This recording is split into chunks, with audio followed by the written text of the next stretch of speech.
జీతం వచ్చిన మొదటి రోజే చేయాల్సిన 7 పనుల గురించి, అలాగే middle class family money management ఎలా చేసుకోవాలి, ఈ 7 పనులు చేయడం ద్వారా మీకు మనీ అనేది ఎలా సేవ్ అవుతుంది అనేది కొన్ని టిప్స్ ద్వారా మీతోతో వీడియోలో షేర్ చేసుకుంటాను. వీడియోను చివరి వరకు అయితే చూడండి.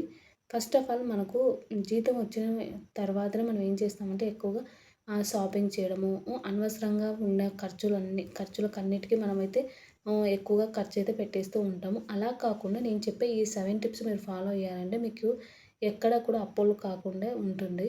ఇక ఫస్ట్ టిప్ వచ్చేసి ముందుగా జీతం మొత్తాన్ని ఎంత మనకొస్తుందని ఒక ఐడియా అయితే ఉండాలండి. దానికోసం మీకు ఒక బడ్జెట్ కూడా ప్రిపరేషన్ అయితే చేసుకోవాలి. ఫస్ట్ మీకు సాలరీ ఎంతొస్తుందనేది మీకు ఒక ఐడియా ఉంటే దాని ప్రకారం మీకు జీతం అకౌంట్‌లో ఎంత పడుతుంది? 30,000 20,000 అనేది మీకైతే ఐడియా ఉండాలి. దాన్ని పడిన వెంటనే మీరు షాపింగ్‌లకని, లేకపోతే ఆన్‌లైన్‌లో ఆర్డర్ పెట్టుకోవడం అని అట్లా అన్నీ మనం ఆర్డర్ పెట్టేసుకోవడం కాకుండా, మీరు ఇప్పుడు మీకు ఉదాహరణకు 30,000 వస్తుందనుకోండి. మీరు మీకు 30,000 వస్తుందని ఒక పేపర్‌లో మొత్తం రాసేసుకోండి. దాన్ని మీకొచ్చే 30,000లో రెంటు, స్కూలు, పిల్లల ఫీజులు, అలాగే కరెంట్ బిల్లు, ఈఎంఐ, గ్యాసు, అలాగే ట్రావెల్‌కి మనం ఎక్కడికన్నా పోతుంటే అంటే పెట్రోల్ వాటికి అలా మొత్తాన్ని ఇలా ప్రతి ఖర్చు రాసుకోండి ఫస్ట్. ఇది రాసుకుంటే మీకొక ఐడియా వస్తుంది. ఓకే. ఈ బడ్జెట్ ప్లానింగ్ అనేది వేసుకున్నారనుకోండి మీకు తెలుస్తుంది. నాకు నెలకు వచ్చే జీతం నుంచి ఎంత ఖర్చవుతుంది, ఎంత అయిపోతుందని మీకైతే ఐడియా అయితే ఉంటుంది గదా! అందుకోసం కాబట్టి ఫస్ట్ మీకొచ్చే జీతం ఎంత అని మీకు క్లారిటీగా తెలియాలి. దాని తర్వాత మీకు బడ్జెట్ అంటే మీరు ప్రతి నెల పెట్టే ఖర్చు ఏమేమి ఉంటుందనేది ఒక లిస్ట్ అయితే రాసుకోండి. దాని ద్వారా మీకైతే ఐడియా వస్తుంది. ఎక్కువగా వేస్ట్ ఖర్చులనేది పెట్టకుండా ఉంటారు. ఇక నెక్స్ట్ టిప్ వచ్చేసి ముందుగా సేవింగ్స్ అనేది పక్కన పెట్టుకోవాలి. ఇది ఎప్పుడూ చెప్తూ ఉంటాను కదా! ఫస్ట్ అయితే మీరు అమౌంట్ ఖర్చు పెట్టడం కంటే ఫస్ట్ సేవింగ్స్ అనేది ఎంతో కొంత అనేది పక్కన పెట్టేసుకోవాలి. సేవింగ్స్ అనేది మీరు స్టార్టింగ్‌లో మీరు అంత అమౌంట్ ఖర్చు పెట్టేసిన తర్వాత మీరు సేవింగ్స్ చేసుకోవాలనుకుంటే మీ దగ్గర ఒక్క రూపాయి కూడా ఉండదు. కాబట్టి మీకొచ్చే జీతంలో నుంచి 10% సేవింగ్స్ అయితే పక్కన పెట్టేసుకోండి. మీరు దాన్ని గోల్డ్ మీద లేకపోతే సిల్వర్ మీద లేకపోతే పిల్లలకు పోస్ట్ ఆఫీస్‌లలో కట్టుకుంటారా అనేది అది మీ ఇష్టం. సిప్పులలో కూడా ఇప్పుడు అబ్బాయిలకు, అమ్మాయిలకు కూడా సిప్ ద్వారా కూడా మీరైతే కట్టుకోవచ్చు. అలా మీరు ఎక్కడ ఇన్వెస్ట్‌మెంట్ చేస్తారనేది అది మీకు పర్సనల్‌గా మీకు నచ్చినట్టుగా మీరైతే చేసుకోవచ్చండి. కాబట్టి సేవింగ్స్ అనేది కంపల్సరీ ఉండాలి. ఎప్పుడు కూడా ఇప్పుడు ఎంత సాలరీ వస్తున్నా కూడా సేవింగ్స్ అనేది ఎవరు చేయట్లేదు. సేవింగ్స్ అనేది ఫస్ట్ అయితే కంపల్సరీ చేసుకోవాలి. ఇక నెక్స్ట్ వచ్చేసి బిల్స్ అలాగే ఈఎంఐలను ముందుగానే ప్లాన్ చేసుకోవాలండి. బిల్స్ అంటే మీకు ఆహ్, ఇప్పుడు కరెంట్ బిల్లు, పాల బిల్లు అలాంటి బిల్స్ ఉంటాయి. అలాగే మనకు ఆహ్, ఇవి గ్యాస్ బిల్లులు అలా ప్రతి ఒక్క బిల్లు మొత్తాన్ని మీరు కన్ఫర్మ్‌గా ముందుగానే ప్లాన్ చేసుకోవాలి. ఓకే. నాకు ఈ మంత్‌లో ఇవన్నీ బిల్స్ ఉన్నాయి అనేది మీకు ఒక ఐడియా ఉంటుంది. అలాగే ఈఎంఐలు కూడా ముందుగానే మీకు ఎట్లా తెలుస్తుంది కదా! ప్రతి నెల ఏ దానికి ఈఎంఐ కట్టాలి అనేది మీకు ఒక ఐడియా అయితే ఉంటుంది. కాబట్టి దాని ప్రకారం మీరు ప్లాన్ చేసుకుంటే సరిపోతుంది. ఉదాహరణకు రెంటు, ఈఎంఐ అలాగే స్కూల్ ఫీజెస్ కూడా ఉంటాయి చాలామందికి. స్కూల్ ఫీజెస్ ఇవన్నీ బిల్స్, ఈఎంఐలు అని ముందుగానే ప్లాన్ చేసుకోవాలి.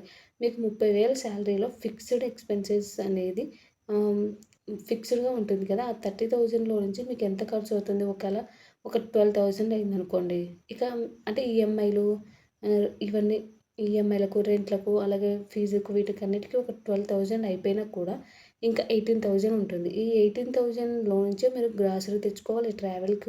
ఆహ్, ట్రావెల్ ఖర్చులేమన్నా ఉంటే చూసుకోవాలి. అలాగే చిన్న చిన్న ఖర్చులేమన్నా ఉంటే చూసుకోవాలి. అలాగే సేవింగ్స్ కూడా దీంట్లో నుంచే ప్లానింగ్ చేసుకోవాలి కదా! ఇక 18,000 నుంచి మీరు ప్లానింగ్ చేసుకోవాల్సి వస్తుంది. ఇక ఫోర్త్ టిప్ వచ్చేసి గ్రాసరీ బడ్జెట్ అనేది ముందుగానే ఫిక్స్ చేసుకోవాలి. నేను నెక్స్ట్ వీడియో నేను ఎంత గ్రాసరీ కొంటాను ప్రతి నెల, ఎలా సేవ్ చేసుకుంటా అనేది నెక్స్ట్ అయితే వీడియోలో షేర్ చేస్తాను. గ్రాసరీ బడ్జెట్ అనేది ముందుగానే ఎందుకు ఫిక్స్ చేసుకోవాలంటే ప్రతి నెల గ్రాసరీకి ఒక అమౌంట్ అనేది ఫిక్స్. మీరు 10,000 పెట్టుకుంటారా? 5,000 పెట్టుకుంటారా? 2,000లో చేసుకుంటారా? అనేది ఇది మీ ఫ్యామిలీని బట్టి మీరు ఎంత ఖర్చు పెడతారనే దాన్ని బట్టి ఉంటుంది.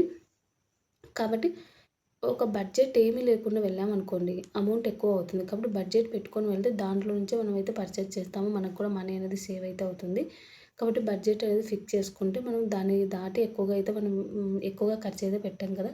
కాబట్టి బడ్జెట్ అనేది కంపల్సరీ ఫిక్స్ చేసుకోండి. దాని ద్వారా మనీ అయితే కంపల్సరీ అయితే సేవ్ అయితే అవుతుంది.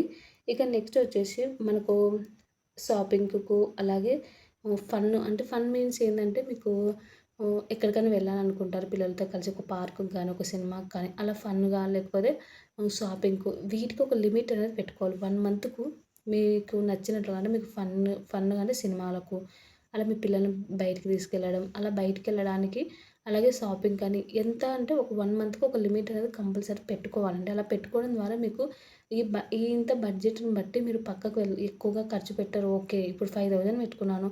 ఈ 5,000లో నుంచి నేను ఖర్చు పెట్టేసుకోవాలి. అది మీరు పిల్లల కోసమైనా సరే, మీకోసమైనా సరే, మీరు ఒకవేళ ఎక్కడికైనా వెళ్ళాలనుకున్నా గాని ఆ 5,000 నుంచే పెట్టుకోవాలని ఒక లిమిట్ ఉంటుంది. అందుకోసం కాబట్టి ఒక బడ్జెట్ అనేది కంపల్సరీ ఒక లిమిట్ అనేది కంపల్సరీ పెట్టుకుంటే ఈజీగా మీరు ఎక్కువగా ఖర్చు పెట్టకుండా ఉంటారు. ప్రతిదానికి ఉండాలా అంటే ప్రతిదానికి ఉంటేనే మన చేతిలోంచి డబ్బులనేది ఎక్కువగా ఖర్చు కాకుండా ఉంటాయి.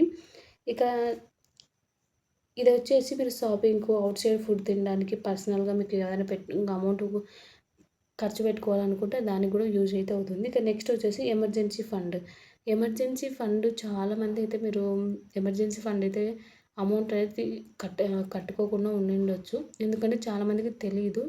నాకు కూడా ఒక 1 ఇయర్ బ్యాక్ నుంచి తెలుసండి. నేను ఎమర్జెన్సీ ఫండ్ అంటే నా దగ్గర ఒక 10,000 రూపీస్ అయితే ఎప్పుడూ నా దగ్గర అయితే పెట్టుకుంటాను. ఎమర్జెన్సీ ఫండ్ అనేది ఎప్పుడూ ఉండాలండి. ఇది ఏదో లక్షలలో అవసరం లేదు. ఒక రూ. 1000 సరే ఎమర్జెన్సీ ఫండ్ అనేది మీ దగ్గర ఉండాలి. అంటే మీ దగ్గర మీన్స్ అంటే మీ ఫ్యామిలీ మొత్తానికి కలిపి ఒక ఎమర్జెన్సీ ఫండ్ లాగా ఉంటే సరిపోతుంది. దీని గురించి నేను వీడియో అయితే చేశాను. ఒకసారి నా ఛానల్‌లో చూడండి. ఎమర్జెన్సీ ఫండ్ గురించి రీసెంట్‌గానే చేశాను. మీకు ఒకేళ ఫుల్‌గా తెలుసుకోవాలి ఎమర్జెన్సీ ఫండ్ అంటే ఏంటి? మనకు మిడిల్ క్లాస్ ఫ్యామిలీకి ఎలా ఉపయోగపడుతుంది? మనం ఎంత సేవ్ చేసుకోవాలి? ఎలా యూజ్ అవుతుంది అనేది క్లారిటీగా ఫుల్‌గా నేనైతే ఎక్స్‌ప్లనేషన్ అయితే చేశాను. ఒకసారి చూడండి.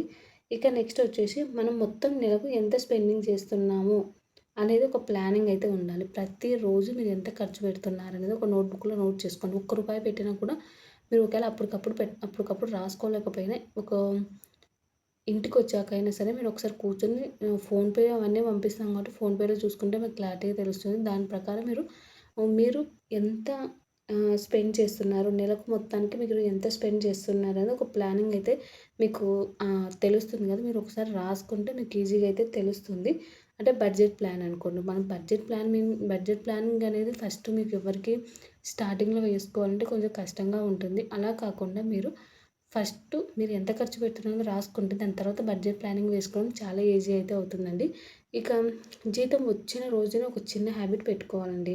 ఎందుకు అంటే మీరు నేను ఈ పనులు 7 చెప్పాను కదా! ఈ 7 నేను చేస్తున్నాను లేదని మీకు ఒక హ్యాబిట్ లాగా పెట్టుకుంటే సరిపోతుంది. మొబైల్‌లో మంత్లీ ఎక్స్‌పెన్సెస్ అని నోట్‌లో మీరు క్రియేట్ చేసుకొని దాంట్లో మొత్తం రాసుకోవచ్చండి. మీరు డైరెక్ట్ ఇంటికొచ్చి డైరీలో రాసుకోవాల్సిన అవసరం కూడా ఉండదు. ఒక నోట్‌బుక్‌లో రాసుకోవాల్సిన అవసరం కూడా ఉండదు. ఈజీగా ఇది ఫోన్‌లోనే ఉంటుందండి. ఫోన్‌లోనే మనకు నోట్ ప్యాడ్ ఉంటుంది. దాంట్లోనే మీరు ప్రతి ఒక్కటి రాసేసుకోవచ్చు. అప్పటికప్పుడే రాసేసుకోవచ్చు. మళ్ళీ మర్చిపోతాం అనేది కూడా లేకుండా ఎందుకంటే ప్రతి ఒక్కరి చేతిలో బుక్కు, పెన్ను అయితే ఎవరి చేతిలో ఉండదు కదా! ఫోన్ అయితే ప్రతి ఒక్కరికి ఉంటుంది కాబట్టి మీరు నోట్ ప్యాడ్‌లో రాసుకుంటే సరిపోతుంది. ఇక మీరు చేసే ప్రతి ఖర్చు వెంటనే రాసుకోవడం వల్ల మీకు కూడా తెలుస్తుంది. ఓకే. నేను ఎంత ఖర్చు పెడుతున్నాను, ఏది మిస్ కాకుండా నోట్ చేసుకుంటారు కాబట్టి మీరు ఎంత ఖర్చు పెడుతున్నారని నెల చివరిలో మీరు ఒకసారి చూసుకుంటే మీకే తెలుస్తుంది. ఇలా మీరు ఒక్క రూ. 10 గానీ, రూ. 50 గానీ మీరు ఎంత ఖర్చు పెడుతున్నా మీరు ఖర్చు పెట్టే ప్రతీదీ సేవింగ్స్ చేసేది కూడా రాసుకోండి. మీకు తెలుస్తుంది. ఓకే. నేను ఎంత సేవ్ చేస్తున్నాను, నేను ఎంత ఖర్చు పెడుతున్నాను అనేది మీకు అయితే ఐడియా వస్తుంది. ఇలా మీరు జీతం వచ్చిన మొదటి రోజు ఇవన్నీ చేశారనుకోండి, ఈ 7 పనులు చేయడం ద్వారా మీకు మనీ అనేది ఎటు పోతుంది, ఎలా మీ చేతిలోంచి లీక్ అయ్యి వెళ్ళిపోతుందనేది మీకు తెలుస్తుంది. ఇక వీడియో అయితే నచ్చితే గనక సబ్స్క్రైబ్ చేసుకొని, అలాగే లైక్ చేసి మీ ఫ్రెండ్స్ అండ్ ఫ్యామిలీకి షేర్ చేసేసేయండి. మీరు నా వీడియోస్ నచ్చుతున్నాయంటే గనక లైక్‌తో పాటు నేను 500 సబ్స్క్రైబర్స్‌కి అయితే దగ్గరగా ఉన్నాను. ప్లీజ్ సబ్స్క్రైబ్ అయితే చేసుకొని మీ ఫ్రెండ్స్ అందరికీ షేర్ చేసి మీరందరూ నాకైతే సపోర్ట్ చేయండి. Thank you.